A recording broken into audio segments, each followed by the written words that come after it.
ꯏꯄꯦꯛ TV ꯅ꯭ꯌꯨꯁꯅ ꯑꯗꯣꯝꯕꯨ ꯇꯔꯥꯝꯅ ꯑꯣꯛꯆꯔꯤ꯫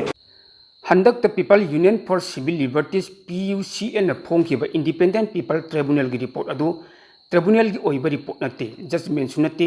ꯀꯨꯀꯤꯒꯤ union territory ꯑꯃ ꯁꯦꯝꯅꯅꯕ ꯃꯈꯣꯏꯕꯨ ꯁꯧꯒꯠꯄ ꯑꯃꯁꯨꯡ ꯄꯨꯛꯅꯤꯡ ꯊꯧꯒꯠꯄ ꯔꯤꯄꯣर्टꯅꯤ ꯍꯥꯏꯅ coordinating committee on Manipur integrity ꯀꯣꯀꯣꯃꯤꯅ ꯂꯥꯎꯊꯣꯛꯈꯤꯕꯒ ꯂꯣꯏꯅꯅ ꯔꯤꯄꯣर्ट ꯑꯗꯨ ꯆꯠꯅꯕ ꯌꯥꯔꯣꯏ ꯍꯥꯏꯅ ꯐꯣꯡꯗꯣꯛꯈ꯭ꯔꯦ꯫ ꯀꯣꯀꯣꯃꯤꯒꯤ ꯀꯣꯑꯣꯔꯗꯤꯅꯦꯇꯔ ꯈꯨꯔꯥꯏꯖꯝ ꯑꯊꯧꯕꯅ ꯄꯥꯎꯃꯤꯁꯤꯡꯗ ꯍꯥꯏ ꯏꯟꯗꯤꯄꯦꯟꯗꯦꯟट ꯇ꯭रिꯕꯨꯅꯦꯜꯒꯤ ꯔꯤꯄꯣर्ट ꯑꯗꯨ ꯃꯄꯨꯡ ꯑꯣꯏꯅ ꯌꯦꯡꯕ ꯃꯇꯝꯗ ꯏꯔꯥꯡ ꯑꯁꯤ ꯂꯣꯏꯁꯤꯟꯅꯅꯕ ꯇꯪꯗꯨ ꯂꯩꯇꯥꯕ ꯍꯟꯖꯤꯜꯍꯟꯅꯕ ꯃꯅꯤꯄꯨꯔꯗ ꯏꯪꯅ ꯇꯞꯅ ꯂꯩꯃꯤꯟꯅꯕꯒꯤ ꯃꯇꯦꯡ ꯄꯥꯡꯁꯤꯟꯕ ꯔꯤꯄꯣर्ट ꯅꯠꯇꯦ꯫ ꯀꯥꯎꯊꯣꯛꯅꯔꯕ ꯇꯥꯟꯊꯣꯛꯈ꯭ꯔꯕ ꯍꯥꯠꯅ ꯁꯨꯅꯕꯒꯤ ꯊꯧꯗꯣꯛꯁꯤꯡ ꯑꯗꯨ ꯈꯪꯂꯛ ꯅꯛꯁꯤꯜꯍꯜꯂꯛꯇꯨꯅ ꯃꯤꯁꯤ ꯃꯤꯅꯥꯒꯤ ꯇ꯭ꯔꯣꯃꯥ ꯑꯃ ꯑꯃꯨꯛ ꯍꯦꯟꯅ ꯊꯣꯛꯍꯟꯅꯅꯕ ꯑꯣꯏꯅ ꯇꯧꯏ꯫ ꯀꯨꯀꯤ ꯆꯤꯟ ꯅꯥꯔꯀꯣ ꯇꯦꯔꯣꯔꯤꯁꯠ ꯀꯥꯡꯕꯨꯅ ꯗꯤꯃꯥꯟ ꯇꯧꯔꯤꯕ ꯁꯦꯄꯔꯦꯠ ꯑꯦꯗꯃꯤꯅꯤꯁꯇ꯭ꯔꯦꯁꯟ ꯌꯨꯅꯤꯌꯟ ꯇꯦꯔꯤꯇꯣꯔꯤꯒꯨꯝꯕ ꯊꯧꯑꯣꯡꯗ ꯍꯦꯟꯅ ꯆꯨꯝꯍꯟꯕ ꯑꯣꯏꯅ ꯔꯤꯄꯣर्ट ꯑꯗꯨ ꯎꯠꯂꯤ꯫ ꯑꯁꯦꯡꯕ ꯃꯌꯥꯝ ꯑꯃ ꯅꯥꯊꯩꯔꯒ ꯃꯩꯇꯩ ꯃꯤꯌꯥꯝꯕꯨ ꯂꯥꯟꯅ ꯎꯍꯟꯅꯕ ꯑꯃꯁꯨꯡ ꯑꯦꯟꯇꯤ ꯅꯦꯁꯅꯦꯜ ꯑꯣꯏꯅ ꯃꯥꯂꯦꯝꯒꯤ ꯃꯤꯌꯥꯝꯗ ꯎꯍꯟꯅꯕ ꯊꯧꯑꯣꯡꯅꯤ꯫ ꯃꯩꯇꯩꯅ ꯀꯨꯀꯤꯁꯤꯡꯕꯨ ꯁꯥꯊꯤꯅ ꯑꯣꯠꯄꯤ ꯅꯩꯕꯤꯕ, ꯅꯩꯍꯠꯄꯤꯕ ꯑꯣꯏꯅ ꯔꯤꯄꯣर्ट ꯑꯗꯨ ꯎꯠꯂꯤ꯫ ꯑꯗꯨꯒ ꯀꯨꯀꯤꯁꯤꯡꯕꯨꯅ ꯀꯟꯈꯠꯂꯒ ꯊꯝꯃꯤ ꯍꯥꯏꯕꯁꯤ ꯃꯌꯦꯛ ꯁꯦꯡꯅ ꯎꯕ ꯐꯪꯏ꯫ ꯃꯍꯥꯛꯅ ꯃꯈꯥ ꯇꯥꯅ ꯍꯥꯏ ꯔꯤꯄꯣर्ट ꯑꯗꯨ ꯃꯅꯤꯄꯨꯔꯗ ꯏꯪꯅ ꯇꯞꯅ ꯄꯨꯔꯛꯅꯅꯕ ꯅꯠꯇꯦ, ꯑꯩꯈꯣꯏ ꯃꯁꯦꯜ ꯄꯨꯟꯁꯤꯟꯅꯅꯕ ꯏꯪꯅ ꯆꯤꯛꯅ ꯅꯨꯡꯁꯤ ꯆꯥꯟꯅ ꯂꯩꯅꯅꯕꯒꯤ ꯋꯥꯈꯜꯂꯣꯟꯁꯨ ꯃꯃꯤ ꯑꯃꯠꯇ ꯇꯥꯗꯦ꯫ ꯃꯁꯤꯗꯤ ꯀꯨꯀꯤꯒꯤ ꯄ꯭ꯔꯣꯄꯥꯒꯦꯟꯗꯥ ꯗꯣꯀꯨꯃꯦꯟꯠ ꯆꯦꯔꯣꯜ ꯑꯃꯈꯛꯅꯤ꯫ ꯇꯣꯈꯥꯏ ꯇꯅꯤꯡꯕ ꯀꯥꯡꯕꯨꯅ ꯄ꯭ꯔꯣꯖꯦꯛ ꯇꯧꯕ ꯁꯦꯄꯔꯦꯠ ꯑꯦꯗꯃꯤꯅꯤꯁꯇ꯭ꯔꯦꯁꯟ ꯖꯂꯦꯡꯉꯝꯒꯤ ꯑꯣꯏꯕ ꯑꯦꯖꯦꯟꯗꯥ ꯑꯗꯨꯕꯨ ꯄꯨꯛꯅꯤꯡ ꯊꯧꯒꯠꯄ ꯔꯤꯄꯣर्ट ꯃꯈꯜ ꯑꯃꯅꯤ꯫ ꯂꯃꯥꯏ 434 ꯄꯥꯟꯕ ꯔꯤꯄꯣर्ट ꯑꯗꯨꯗ ꯑꯔꯥꯟꯕ ꯁꯦꯝꯖꯤꯟ ꯁꯥꯖꯤꯟꯕ ꯃꯌꯥꯝ ꯑꯃ ꯌꯥꯎꯏ ꯍꯥꯏꯕꯗꯨ ꯇꯥꯛꯂꯗꯨꯅ ꯃꯍꯥꯛꯅ ꯍꯥꯏ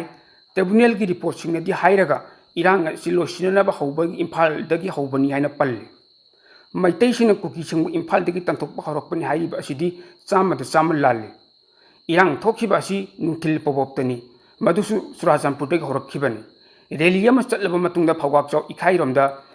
ꯐꯝꯖꯤꯜꯂꯛ ꯐꯨꯖꯤꯜꯂꯛꯂꯒ ꯌꯨꯝ ꯀꯩ ꯀꯌꯥ ꯉꯥꯡꯁꯪ ꯉꯥꯡꯅ ꯃꯩ ꯊꯥꯈꯤꯕꯗꯨ ꯁꯣꯁꯤꯌꯦꯜ ꯃꯤꯗꯤꯌꯥꯗ ꯍꯧꯖꯤꯛꯁꯨ ꯑꯗꯨꯃꯛ ꯂꯦꯡꯗꯅ ꯂꯩꯔꯤꯕꯅꯤ꯫ ꯃꯍꯥꯛꯅ ꯍꯥꯏ ꯏꯝꯐꯥꯜꯗꯗꯤ ꯂꯩꯕꯥꯛ ꯑꯁꯤꯒꯤ ꯚꯥꯏꯁ ꯄ꯭ꯔꯁꯤꯗꯦꯟꯠ ꯖꯒꯗꯤꯞ ꯙꯟꯀꯔ ꯂꯥꯛꯄꯒꯤ ꯌꯥꯝꯅ ꯏꯪꯅ ꯆꯤꯛꯅ ꯑꯗꯨꯃꯛ ꯂꯩ꯫ ꯂꯣ ꯑꯦꯟ ꯑꯣꯔꯗꯔꯗ ꯑꯀꯥꯏꯕ ꯀꯔꯤꯁꯨ ꯂꯩꯈꯤꯗꯦ꯫ ꯆꯨꯔꯥꯆꯥꯟꯄꯨꯔꯗ ꯊꯣꯛꯈꯤꯕ ꯊꯧꯗꯣꯛꯁꯤꯡ ꯑꯗꯨꯅ ꯃꯔꯝ ꯑꯣꯏꯔꯒ ꯅꯨꯃꯤꯗꯥꯡ ꯋꯥꯏꯔꯝꯗ ꯏꯔꯥꯡ ꯈꯔ ꯂꯥꯛꯄ ꯍꯧꯏ ꯍꯥꯏꯕꯗꯤ ꯌꯥꯏ꯫ ꯔꯤꯄꯣर्ट ꯑꯗꯨꯗ ꯌꯥꯎꯔꯤꯕ ꯋꯥꯐꯝ ꯑꯗꯨ ꯌꯥꯅꯤꯡꯗꯕ ꯐꯣꯡꯗꯣꯛꯂꯗꯨꯅ ꯈꯨꯔꯥꯏꯖꯝ ꯑꯊꯧꯕꯅ ꯍꯥꯏ ꯃꯅꯤꯄꯨꯔ ꯍꯥꯏ ꯀꯣꯔꯠ ꯑꯃꯅ ST ꯄꯤꯅꯅꯕ ꯍꯥꯏꯔꯛꯄꯗꯒꯤ ꯏꯔꯥꯡ ꯑꯗꯨ ꯊꯣꯛꯈꯤꯕꯅꯤ ꯍꯥꯏꯅ ꯑꯃꯨꯛ ꯄꯜꯂꯤꯕ ꯑꯗꯨꯁꯨ ꯑꯔꯥꯟꯕꯅꯤ꯫ ꯍꯥꯏ ꯀꯣꯔꯠ ꯑꯁꯤꯒꯤ ꯖꯒꯗꯤꯁ ꯁꯤꯗꯥꯔꯊ ꯃꯤꯗꯤꯜꯅ ꯏꯝꯐꯥꯜꯗ ꯍꯟꯈ꯭ꯔꯕ ꯃꯇꯨꯡ ꯀꯌꯥꯔꯛ ꯍꯟꯅ ꯋꯥꯐꯝ ꯑꯗꯨ ꯁꯦꯡꯗꯣꯛꯈ꯭ꯔꯕꯅꯤ ꯃꯗꯨꯗꯤ ꯍꯥꯏ ꯀꯣꯔꯠꯅ ꯒꯚꯔꯟꯃꯦꯟꯠ ST ꯄꯤꯌꯨ ꯍꯥꯏꯕꯒꯤ ꯑꯣꯔꯗꯔ ꯑꯃꯠꯇ ꯇꯥꯕ ꯉꯝꯕ ꯅꯠꯇꯦ ꯑꯃꯁꯨꯡ ꯃꯗꯨ ꯍꯥꯏꯈꯤꯕꯁꯨ ꯂꯩꯈꯤꯗꯦ꯫ ꯃꯇꯝ ꯁꯥꯡꯅ ꯏꯟꯗꯤꯌꯥ ꯒꯚꯔꯟꯃꯦꯟꯠꯇ ꯊꯥꯐꯝ ꯊꯣꯛꯄ ꯍꯥꯏꯕꯗꯤ ꯏꯊꯤꯅꯣꯒ꯭ꯔꯥꯐꯤꯛꯀꯤ ꯔꯤꯄꯣर्ट ꯑꯗꯨ ꯁ꯭ꯇꯦꯠꯅ ꯊꯥꯒꯗꯕꯅꯤ ꯍꯥꯏꯕ ꯈꯛꯇꯅꯤ꯫ ꯃꯗꯨ ST ꯐꯪꯕꯒꯤ ꯂꯝꯕꯤꯁꯨ ꯅꯠꯇꯦ꯫ ꯑꯗꯨꯕꯨ ꯔꯤꯄꯣर्ट ꯑꯗꯨꯗꯗꯤ ꯃꯗꯨꯗꯒꯤ ꯏꯔꯥꯡ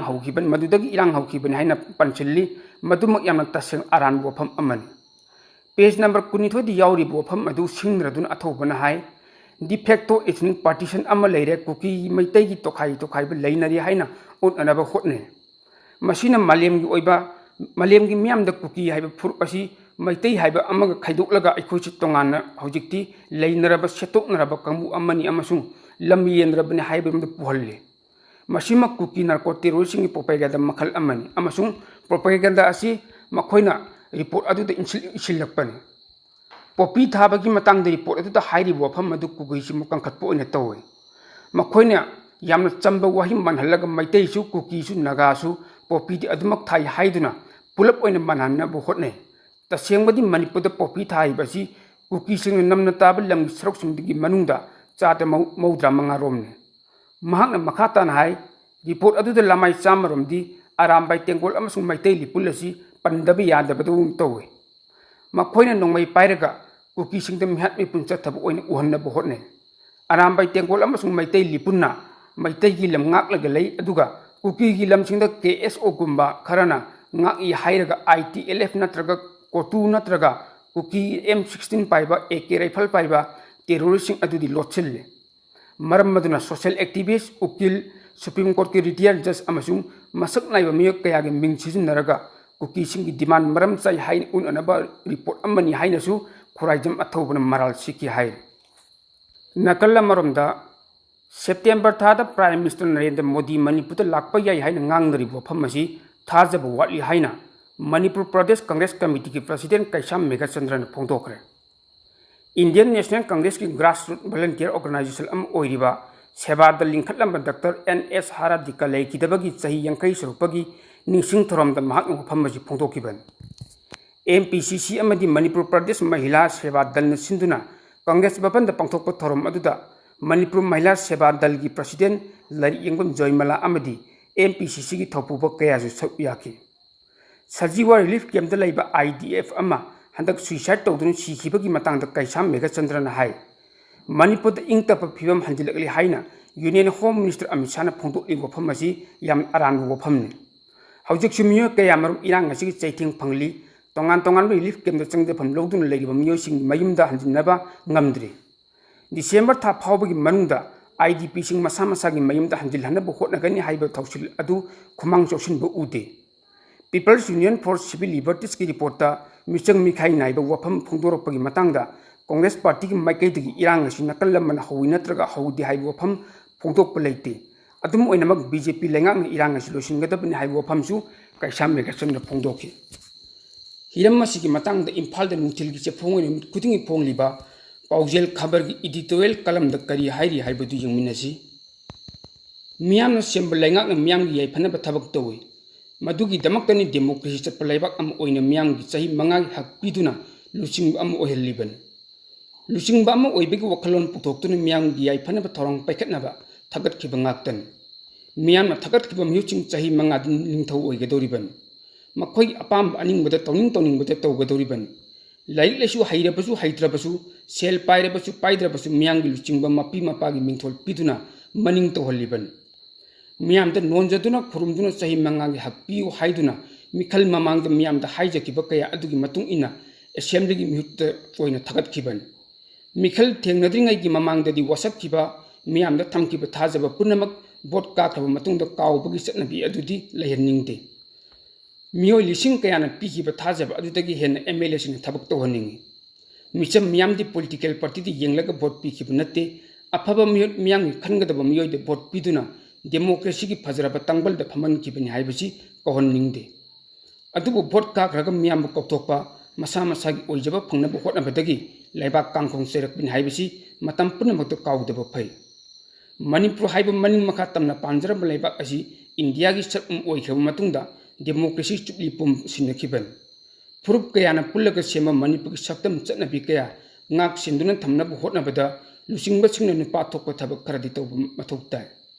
haukiba sahi 2023 gi May gi tang ahum dagi chathali bu lalasi lusingbu oriba kendra humpu gi MLA singna nupa thokta badagi thokpa lani haibasi mipum khudimuna khang kuki narco terrorist ki lusingbu oriba MLA tarana kuki miyam apamba makhoi hak makhoi alingba khangna Thabak tawraga lemhoriba maitai naga maitai pangal MLA yangkhaina makhoi miyang apam khangdaba haibasi yam ikai ningai mayum makai thadoktuna lanjen naklaba miyamda natana mayum da leijariba lamdam masigi miyam haifam khangdan awab mayuknari haibasi MLA sin khangbi bachungan Covid ki chaitheng matungda kuki gi lan amuk chaitheng nang haliba asina nomagi chara tanjariba miyosing de sufam nampham khanghandana leliba punchi si kari khangdabana Lenga ke thabak to bamiyo kharana safarabasu nomagi chara tanjariba miyo singdi kari oirangani khanbiyo awabagi chaitheng maraksida nomagi tangai phadana changba napsagi cheng miyam da matam chana phangan ngamdraga kaithel da mamal wangni yoliba subsidized rate miyam da LPG phangan ngamdraga black da marang kaina phangaliba nomagi tangai phadana changliba petroleum products sing ban tawgodore blockade tawgodore haibaga pam sing da thong loliba sida Mari lena authority ni wafam amata phongdok ngamdi basina karigino National Highway animak Manipur gi myam ningtam chatpa ngamde punam asi port ki mamal atya pakna wangdaba matam asida Congress BJP ani ne hunnaduna apa sabagi matam sunnati myam chakthung matik chana phangana ba hotna bagi mahutta myam na taning loida bofam kaya phongdoktuna thauna phaba sakpanadi aphaba haibedu haunade MLA amaki matam si sahi mangang khaktani haibesi kauthokhrabadi hawjik leiriba MLA sing asina Matangi matam lakpa matam da miyam na kari pakum pek kan haibadusu kupna naine bagi tangai phadab leibra haina khal wafam masi kupna khan thab ngamba MLA matangi mikhalda miyam loina chakmina ngamgan wafam masi na thairaga miyam apam bagi mayokta selfie raga mayai ka bachinjak sizin naraga mi pha kan haibasi hawjikki matam diara roi haibasi kawdaba phai hawjik state asida BJP masagi ta seng MLA masing kunchani thoi leiduna majority leina wakhalon manadaba Pammunabag itak irang state asida president will tamjiliban MLA masing khwaidagi yamna leiduna majority oiriba BJP na luchingba state lenga asibo CM pham thatok alaba matungda president ul thamjin bai bachi yamna tangna thokpa thodu amani Manipur gi oiba politics ki puwari da su tangkak asi lengdon lehuragan haukiba Manipur gi politics ki puwari da matam gi laikiba sunai political gi oiba luchingba suina chalamba lichat amadi lawramba thodang sing adu hangana yengbu su kanagani khalle hauji tholiba tha kuni thoi helaba kuki narco terrorist singi lalak asida center na tawningba tawduna kut thingjinduna masagi oiba lenga ama leijarabada state asida namfuda president ul thamjin bai bachi miyam gi oine afabani hainingde center na lorok kadorba phirep adu miyam gi damaktadi afaba maikei de prokani haibasu thajade adubu ngammi haidun tawning tawduna miyam gi mayokte leblak labadi madu miyam ni yabung ngam haibasi su ningsing chumgani asimu wafamsing asi imphal mit khudingi phongliba paujel khabagi editorial kalam de phonlakhiban पाव की सरकम Middle East की पाव मतंग update तौजगे United States of America ना मखोई the चंगजदुना मखोई की खुचाबिसिंगना Tehran the लेंगाक सेमा पामलिबा अदु ओइथोकलोय मखोई की मफम द कैदोंगै द कोकनोंदुना थबक तोरोय हाइना ईरान की सुप्रीम लीडर अयातुल्ला अली खमेनेना USA की मथक अमुक खन अकन वफम फोंदोखरे वफम मसी ईरान द पैकेट कदोरिबा न्यूक्लियर प्रोग्राम ग मरी लेनना यूरोपियन की अतोप लेबाकसिंग वरी सानदुना नेगोशिएशन तौननबगी होटनरिंग सिरक्ता